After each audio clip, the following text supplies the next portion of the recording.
السلام علیکم dear listeners, novel کی نیکسٹ ایپیسوڈ لے کر حاضر ہو۔ ناول کا نام ہے کاسہ دل، مصنف ہیں سندس جبین، قسط نمبر 12۔ ہلکی سی سرد ہوا میں بارش کی بوچھاڑ نے رات کی اس پہر ماحول کو عجیب رخ دے دیا تھا۔ قریباً ایک تہائی رات بیت چکی تھی۔ وہ برآمدے کے ستون سے ٹیک لگائے کب سے وہاں کھڑی تھی۔ آج 14 فروری تھی، محبت کا دن، دلوں میں بسنے والوں کا یوم عشق، جسے دل والوں نے بڑے دل سے منایا تھا۔ ہر طرف سرخ پھولوں کی بارش نظر آتی تھی۔ ٹی وی شوز نے اس پاگل پن کو مزید بڑھایا تھا۔ قطع نظر اس بات سے کہ یہ تہوار ہمارا تھا یا نہیں، لوگ دوسرے بہت سے دنوں کی مانند اس دن کو بھی خصوصی تیاری کے ساتھ مناتے تھے، اور ہبا کا عقیدہ بھی بس عجیب ہی تھا۔ بھلا محبت کو بھی کسی دن کی ضرورت تھی؟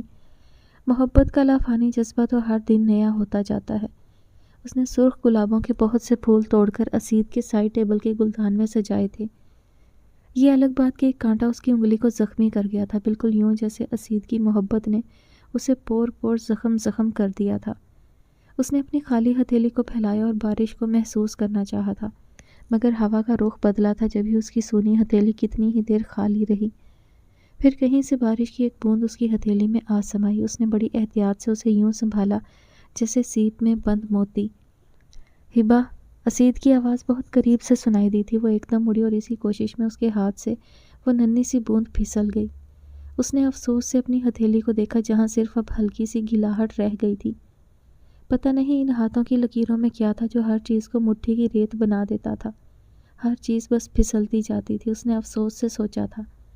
جی، اس نے اسید کی طرف دیکھتے ہوئے ہاتھ نیچے کر لیا۔ تم جاگ رہی ہو؟ سیاہ شلوار سوٹ میں کندھوں پر چادر ڈالے اسید کا لہجہ ناقابل فہم تھا، بلکہ شاید وہ تو پورے کا پورا ہی ہبا کے لیے ناقابل فہم تھا۔ جی بس جا رہی تھی، بس ویسے ہی ادھر آ گئی، وہ گھبرا کر وضاحت دینے لگی۔ وہ سر ہلا کر اس کے برابر کھڑا ہو گیا۔ ہبا کو سمجھ نہیں آئی کہ جائے یا رک جائے۔ ایک بات پوچھوں؟ اسید نے بالکل سیدھ میں دیکھتے ہوئے کہا۔ جی، ہبا نے آہستہ سے کہا۔ اسے جواب مل چکا تھا کہ اسے رکنا تھا۔ تم یہاں خوش نہیں ہو؟ اس نے کچھ کھوجتے ہوئے کہا تھا۔ ہبا دھک سے رہ گئی۔ اس نے سر اٹھا کر اسے دیکھا مگر کچھ دیکھ نہ سکی۔ اس سے سوال کیا گیا تھا اور اسے جواب دینا تھا۔ وہ سوچ میں پڑ گئی۔ میں نے تم سے کچھ پوچھا ہے۔ اس بار اسید کا لہجہ کڑا تھا۔ ہبا کو لگا وہ کسی کٹہرے میں آ کھڑی ہو۔ جی، اس نے ایک لفظ میں بات ختم کرنا چاہی۔ کیا جی؟ یہ میرے سوال کا جواب نہیں ہے۔ میں خوش ہوں، کھانے کو روٹی ملتی ہے اور جسم ڈھانپنے کے لیے کپڑے بھی، اور زندہ رہنے کے لیے اور کس چیز کی ضرورت ہوتی ہے؟ میں بہت خوش ہوں، اپنے ہاتھ سے سارے کام کرتی ہوں تاکہ کوئی ناکارہ نہ سمجھے۔ آپ کا بچا ہوا کھانا کھاتی ہوں تو خوش ہی ہوئی نا؟ خوشی بھلا اور کس چیز کو کہتے ہیں؟ گھٹے گھٹے لہجے میں بمشکل اپنی بات پوری کر پائی تھی۔ میرے لیے کیا کر سکتی ہو؟ چند لمحوں کی خاموشی کے بعد اسید نے اگلا سوال کیا تھا۔ ہبا نے بے حد چونک کر اسے دیکھا۔ جو آپ کہیں۔ اس کا لہجہ مضبوط تھا۔ سردی کی اس بارش میں بھیگ سکتی ہو؟ اسید نے جیسے چیلنج کیا۔ ہبا نے کوئی جواب نہیں دیا اور اس کے پہلو سے نکل کر کھلے لان میں جا کھڑی ہوئی۔ تاریک اور سرد رات میں اسید کو صرف اس کا مدھم سا ہیولا ہی نظر آ رہا تھا، مگر بارش برس رہی تھی اور اس پر بھی برس رہی تھی۔ لان کے ہر پیڑ پودے اور گھاس کی طرح وہ بھی دھل رہی تھی، اور اسید یکٹک اسے دیکھ رہا تھا۔ چند لمحے گزرے، ہلکی سی بجلی کڑکی، بادل گرجے اور چند پل کے لیے سارے ماحول میں روشنی کی چمک پھیل گئی، اور پھر سے وہی اندھیرا اور بارش کی مدھم رم جھم سنائی دینے لگی۔ چند ثانیوں بعد اس نے اسید کو آگے بڑھتے دیکھا۔ وہ لان میں چلا آیا، بالکل اس کے سامنے آ کر وہ رک گیا۔ بجلی چمکی، پل بھر کے لیے سارا ماحول روشنی میں نہا گیا، اور اسی پل میں ایک عجیب بات ہوئی۔ اسید نے اپنے بازو کھولے اور اسے خود سے قریب کر کے اپنے فراق سینے میں چھپا لیا، اور بازو اس کے گرد لپیٹ دیے یوں کہ وہ اس کی چادر میں چھپ گئی۔ ہبا جیسے کسی خواب کے زیر اثر اپنے چہرے کو اس کے سینے سے لگے دیکھا، جس کے نیچے اس کا دل دھڑک رہا تھا، بڑا قیمتی اور گراں قدر دل۔ اب وہ دونوں بھیگ رہے تھے۔ یار تم کتنے بد تہذیب انسان ہو، کل تمہاری شادی ہے اور تم نے مجھے بتایا تک نہیں۔ طلال بن مصعب نے اسے شرم دلانا چاہی۔ وہ دونوں پیزا ہٹ میں بیٹھے تھے۔ شاہ بخت کئی نخروں کے بعد آخرکار مان گیا تھا۔ تمہارے کام ہی ایسے ہیں، میں نے بتانا ضروری نہیں سمجھا، اس نے بے نیازی سے کہا۔ بہت بدتمیز ہو، طلال بے چارگی سے ہنس پڑا۔ اس میں بدتمیزی والی کون سی بات ہے؟ اس نے بھویں اچکا کر اسے دیکھا۔ اچھا یار اسے چھوڑو، یہ بتاؤ آخر یہ سب ایک دم سے ہوا کیسے؟ وہ تجسس سے پوچھنے لگا۔ بس کیا کریں، ہماری پرسنالٹی ہی ایسی ہے۔ اس نے کالر کھڑے کیے۔ طلال ہنس پڑا۔ اس میں تو کوئی شک نہیں، مگر علینا کیسے مانی؟ کہاں یار، وہ نہیں مانی، یہ پہاڑ سر کرنا بھی باقی ہے، وہ مانی خیز انداز میں ہنستے ہوئے کہہ رہا تھا۔ طلال الجھن میں پڑ گیا۔ جب وہ نہیں مانی تو پھر شادی کیسے ہو رہی ہے؟ یہ پاکستان ہے دوست، یہاں ایسے ہی ہوتا ہے، اس نے لاپرواہی سے کہا۔ ایسے کیسے مطلب؟ اس کی سوئی وہیں اڑ گئی۔ او ہو چھوڑو اس ٹاپک کو، تم نے مجھے بتایا نہیں تم یہاں کس مقصد کے لیے رکے ہوئے ہو؟ بخت نے اچانک یاد آنے پر پوچھا تھا۔ ہے ایک کام، ہو جائے تو بتا دوں گا، اس نے عام سے انداز میں کہا جیسے بات قطعاً غیر ضروری ہو۔ اسی وقت اس کے فون کا ریمائنڈر بجنے لگا۔ وہ چونک کر متوجہ ہوا، پھر بے چین ہو گیا۔ مجھے ایک ضروری کام سے جانا ہے شاہ بخت، میں چلتا ہوں۔ وہ اٹھنے کے لیے پر تولنے لگا۔ کیا کوئی ضروری کام ہے؟ بخت نے اسے ریمائنڈر بند کرتے دیکھ کر پوچھا۔ ہاں بس ایسا ہی ہے، تم فکر مت کرنا، کل میں پہنچنے والا پہلا شخص ہوں گا۔ وہ مسکرا کر یقین دہانی کروانے لگا۔ ضرور جناب، وہ خوش دلی سے کہتا کھڑا ہو گیا۔ کچھ لمحوں بعد وہ دونوں وہاں سے نکل گئے۔ دونوں کی گاڑیوں کا رخ مختلف اطراف میں تھا۔ شاہ بخت مغل ہاؤس جا رہا تھا اور طلال شاہ لاج۔ دونوں کی سوچ مختلف تھی۔ شاہ بخت آنے والے وقت کے خمار میں ہلکے ہلکے گنگناتا ہوا گاڑی ڈرائیو کر رہا تھا۔ طلال بن مصعب آنے والے وقت کے تناؤ میں کشیدہ اعصاب کے ساتھ ڈرائیو کر رہا تھا۔ شاہ بخت کی گاڑی مغل ہاؤس میں داخل ہوئی تو اسے خوش دلی سے خوش آمدید کہا گیا تھا، جبکہ طلال بن مصعب کی گاڑی شاہ لاج کے آگے رکی تو گارڈز اس کی طرف متوجہ ہوئے تھے۔ کچھ لمحوں بعد گیٹ کھول دیا گیا۔ وہ گاڑی اندر لیتا آیا، بڑے اعتماد کے ساتھ گاڑی سے نکلا اور ایک ملازمہ کی معیت میں ڈرائنگ روم میں چلا گیا۔ کچھ دیر بعد اسے چائے لوازمات کے ساتھ سرو کر دی گئی۔ اس نے سر جھٹک کر ان سب چیزوں کو دیکھا۔ کیا کڑا وقت پڑا ہے، اسے ایک بھولی بسری غزل کا مصرع یاد آیا تھا۔ اس نے نظر ہٹائی اور دروازے پر جما دی۔ اگر میری زندگی اتنی برباد ہے تو تم اتنا خوش کیسے رہ سکتے ہو؟ اس نے منتقمانہ انداز میں سوچا تھا۔ چند لمحوں بعد دروازے پر ہلکی سی دستک کے بعد وہ اندر آ گئی۔ وہ اسے دیکھ کر کھڑا ہو گیا۔ ہیلو، کیسی ہیں آپ ستارہ؟ وہ احترام و شائستگی سے دریافت کرنے لگا کہ اس معصوم لڑکی کا کہیں کوئی قصور نہ تھا۔ میں ٹھیک ہوں، آپ کا تعارف؟ وہ ناشناسا تھی، نہیں جانتی تھی کہ جب یہ شناسائی میں بدلے گی تو کیا قیامت ڈھائے گی۔ میں سید طلال بن مصعب صدیق شاہ ہوں، نوفل بن مصعب صدیق شاہ کا بھائی اور سید صدیق احمد شاہ کا بیٹا، وہ غرور سے بولا تھا۔ ایک خوفناک گڑگڑاہٹ کے ساتھ اس کے الفاظ ستارہ کی سماعتوں پر برسے تھے۔ مجھے لگتا ہے میں ریزہ ریزہ ہو رہا ہوں، یوں جیسے سمندر میں پڑی نمک کی کوئی قلم جو پانی کی ہر لہر کے ساتھ مزید گھل جاتی ہے۔ زندگی میرے اندر کہیں پڑی کرلاتی رہتی ہے، میں سب کام کرتا ہوں، سارا دن بہت مصروف گزرتا ہے، مگر اس کے باوجود بھی اندر کا خالی پن نہیں جان چھوڑتا۔ آنکھیں بند کیے وہ کرسی پر جھولتا ہوا محو گفتگو تھا۔ محبت تو ظالم نہیں ہوتی، پھر ہم دونوں کی محبت اتنی ظالم کیوں ثابت ہوئی؟ سوال در سوال۔ محبت تو دوسروں کی عزت کرنا سکھاتی ہے، پھر ہم دونوں کیوں بھول گئے اس بات کو؟ گزرے وقت کی اذیت اس کے چہرے پر بہہ رہی تھی۔ سب کچھ بدل بھی تو جاتا ہے، اس کے انداز میں امید تھی۔ نہیں، کچھ بھی نہیں بدل سکتا، اس کے انداز میں بے بسی تھی۔ کیوں نہیں بدل سکتا؟ آپ ہمت تو کر کے دیکھیں، ان سے بات تو کریں، اس نے حوصلہ بڑھانا چاہا۔ نہیں، میں جانتا ہوں کچھ بھی نہیں بدلے گا، میرا تجزیہ غلط نہیں ہو سکتا۔ وہ لڑکی مجھے اپنے قریب دیکھ کر یوں خوفزدہ ہوتی ہے کہ اس کی دھڑکن تک مجھے سنائی دیتی، اور اس کا ہاتھ پکڑ لوں تو یوں لرزتی ہے جیسے اسے جاڑے کا بخار چڑھ گیا ہو۔ تو میں کیا امید رکھوں کہ وہ بدلے گی یا پھر اس کا رویہ چینج ہو جائے گا؟ وہ ٹوٹے ہوئے لہجے میں بتا رہا تھا۔ سب کچھ ایک سا نہیں رہتا، وقت بدل جاتا ہے، اسی طرح انسان کے جذبات بھی وقت کے ساتھ ساتھ بدل جاتے ہیں۔ ضروری نہیں کہ آپ کے بدلے ہوئے رویے کے بعد بھی وہ ایسے ہی رہے، اسی لیے آپ کوشش کرتے رہیں اور خدا سے ہمیشہ اچھی امید رکھیں، وہ دلوں کو بدلنے والا ہے، اس نے حوصلہ دینا چاہا۔ ہاں یہ تو ہے، مگر میرا خیال ہے کہ اگر کچھ سیشنز اس کے ساتھ بھی آپ رکھ لیں، کچھ کتھارسس، کچھ سفوکیشن میں کمی اور کچھ کونسلنگ اگر ہو جائے تو کیا برا ہے؟ ہو سکتا ہے اس کے دماغ کی گرہ کھل جائے۔ وہ تھکے ماندے اعصاب کے ساتھ تجویز پیش کرتا اسے بہت افسردہ لگا۔ اس نے سر ہلا کر اپنے مکمل تعاون کا یقین دلایا تھا اور وہ شکستہ حال قدموں سے اٹھ کر باہر چلا گیا۔ کیا مطلب؟ کیا کہہ رہے ہیں آپ؟ نوفل بن مصعب؟ کس کی بات کر رہے ہیں آپ؟ وہ اڑے حواس کے ساتھ اٹک اٹک کر پوچھ رہی تھی۔ میں آپ کے شوہر کی بات کر رہا ہوں۔ کیا ہوا؟ اتنی جلدی نام بھی بھول گیا آپ کو؟ اس نے ستارہ کی حیرت پر طنز کیا تھا۔ مگر وہ تو مصعب شاہ، اس نے بے چینی و اضطراب میں بات ادھوری چھوڑ دی۔ تو میں بھی اسی کی بات کر رہا ہوں، نوفل مصعب شاہ صدیق احمد کا بیٹا، اس نے جتایا۔ آپ ہیں کون اور یہاں کیوں آئے ہیں؟ ستارہ نے ایک الٹا سوال کیا۔ طلال نے اسے حیرت سے دیکھا، وہ بے حد حیران اور پریشان نظر آتی تھی۔ میں آپ کے شوہر کا بھائی ہوں ستارہ، میں طلال بن مصعب ہوں، کتنی بار بتاؤں آپ کو؟ مجھے پتہ ہے آپ کو نہیں بتایا گیا کہ میرا وجود اس دنیا میں ہے، مگر اس سے کیا فرق پڑتا ہے، مجھے اپنا حق لینا آتا ہے، اس نے بڑی رعونت سے کہا تھا۔ کیوں آئے ہیں آپ یہاں؟ پاپا تو گھر نہیں ہے، نہ ہی مصعب، اس نے معاف ہوتے دماغ کے ساتھ بدقت پوچھا تھا۔ میں جانتا ہوں مگر فکر مت کریں، وہ آتے ہی ہوں گے، آپ تو بیٹھ جائیں، اس نے لاپرواہی سے اسے بیٹھنے کا اشارہ کیا تھا۔ وہ بے جان ٹانگوں کے ساتھ وہیں بیٹھ گئی۔ وہ اب فون پر کوئی نمبر ملانے میں مصروف تھا اور ستارہ کسی نیم پاگل کی طرح اسے دیکھتی رہی تھی، جس کے چہرے میں بہت نہیں مگر 30% مشابہت مصعب اور پاپا کی تھی۔ البتہ اس کی سب آنکھیں مکمل طور پر مصعب شاہ سے مشابہت رکھتی تھیں۔ کیسے ہیں بھائی صاحب؟ طلال نے دوسری طرف سے فون اٹھائے جانے پر خاص اتفاق سے پوچھا تھا۔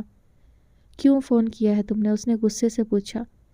بس آپ کو اطلاع دینی تھی کہ پاکستانیوں میں مہمان نوازی بالکل نہیں رہی۔ آپ کے گھر آیا ہوں اور ہماری بھابھی بس تفتیش ہی کیے جا رہی ہیں کہ نوفل بن مصعب کون ہے۔ وہ زہریلی ہنسی ہنستے ہوئے کہہ رہا تھا، دوسری طرف اسے جیسے سانپ سونگھ گیا۔ کیا بکواس کر رہے ہو تم؟ تمہیں اندر کس نے آنے دیا؟ اب اس کی دہاڑ اتنی بلند تھی کہ فون سے باہر ستارہ کو محسوس ہوئی تھی۔ یہ بھی کمال کا سوال پوچھا آپ نے۔ چلیں کیا سسپینس پھیلانا، بتائے دیتا ہوں آپ کو۔ اچھے وقتوں کی ایک تصویر تھی میرے پاس جس میں آپ اور میں ایک ساتھ تھے۔ آپ کے گارڈز کو صرف وہ دکھانی پڑی، اور یہ کیسے ہو سکتا تھا کہ وہ اپنے صاحب کے بھائی کو اندر آنے سے روک دے؟ تو بس یہ ٹرک کھیل کر میں اندر آ گیا۔ وہ محظوظ ہوتے ہوئے اپنا کارنامہ بتا رہا تھا۔ دوسری طرف سے فون بند کر دیا گیا۔ طلال نے کہا لگایا۔ لگتا ہے غصہ آ گیا بھائی صاحب کو، اس نے کہا۔ صرف 2 منٹ بعد ایک ملازمہ فون اٹھائے اندر آئی اور ستارہ کی طرف بڑھایا۔ آپ کا فون ہے میڈم۔ ستارہ نے فون پکڑ کر کان سے لگایا تھا۔ ہیلو ستارہ، ابھی اٹھو اور اپنے کمرے میں جاؤ۔ مصعب کا لہجہ اتنا قطعی اور تحکمانہ تھا کہ وہ فوراً کھڑی ہوئی۔ تم اس آدمی کی کوئی فضول بات نہیں سنو گی، وہ مزید کہہ رہا تھا۔ ستارہ سلو موشن میں اٹھی اور باہر نکل گئی۔ ارے بھابھی صاحبہ، آپ کدھر چلی ہیں؟ ارے رکیے تو، سنیے، کوئی خاطر تواضع نہیں کریں گی؟ وہ پیچھے سے آواز لگاتا ہوا بولا تھا، مگر ستارہ کوئی نوٹس لیے بغیر آگے بڑھ گئی۔ اپنے کمرے میں آ کر وہ چند لمحے خالی اور ذہنی کے عالم میں کھڑی رہی۔ دھوکہ، اتنا بڑا دھوکہ! اس نے اپنی اور مصعب کی شادی کی انلارج تصویر کو دیکھتے ہوئے سوچا، کون ہے یہ شخص؟ مصعب شاہ یا پھر نوفل صدیق؟ اس نے تنے ہوئے اعصاب کے ساتھ سوچا، پھر وہ ایک جنونی کیفیت میں آگے بڑھی اور وارڈروب کھول دیے۔ ایک کے بعد ایک دراز کھول کر وہ نہ جانے کون سا ثبوت ڈھونڈنے کی کوشش کر رہی تھی۔ اس نے درازوں کا سارا سامان باہر نکال کر پھینکنا شروع کر دیا۔ اسے اس سردی میں بھی پسینے آ رہے تھے۔ اس نے سارے کاغذات باہر پھینک دیے اور پھر دوسرے دراز کی طرف متوجہ ہو گئی۔ اسے اس وقت در حقیقت کچھ سمجھ نہیں آ رہا تھا۔ اسے یکدم کچھ یاد آیا۔ اس نے دراز وہیں چھوڑا اور دوسرا پٹ کھول دیا۔ وہاں مصعب کا سفری بیگ رکھا تھا۔ اس نے تیزی سے اسے باہر کھینچا۔ وہ وزن میں بہت ہلکا تھا۔ اس نے بیڈ پر رکھ کر اس کی زپ کھولی اور اس کا کور دوسری جانب الٹ دیا۔ اس میں کچھ فائلز اور پیپرز نظر آ رہے تھے۔ اس نے فائلز نکال کر بیڈ پر پھینک دیں اور پیپرز ادھر ادھر بکھر گئے، اور پھر نیچے سے اسے کچھ نظر آیا تھا۔ اس نے جھپٹ کر اٹھایا تھا۔ یہ مصعب شاہ کا پاسپورٹ تھا۔ اس نے بے تابی سے کھولا اور اگلے ہی لمحے اس کے قدموں تلے سے زمین نکل گئی۔ نوفل بن مصعب صدیق شاہ، بڑے واضح اور نمایاں حروف میں لکھا تھا۔ اس کے کانپتے ہاتھوں سے پاسپورٹ نیچے گر پڑا۔ سب کچھ ختم ہو گیا تھا۔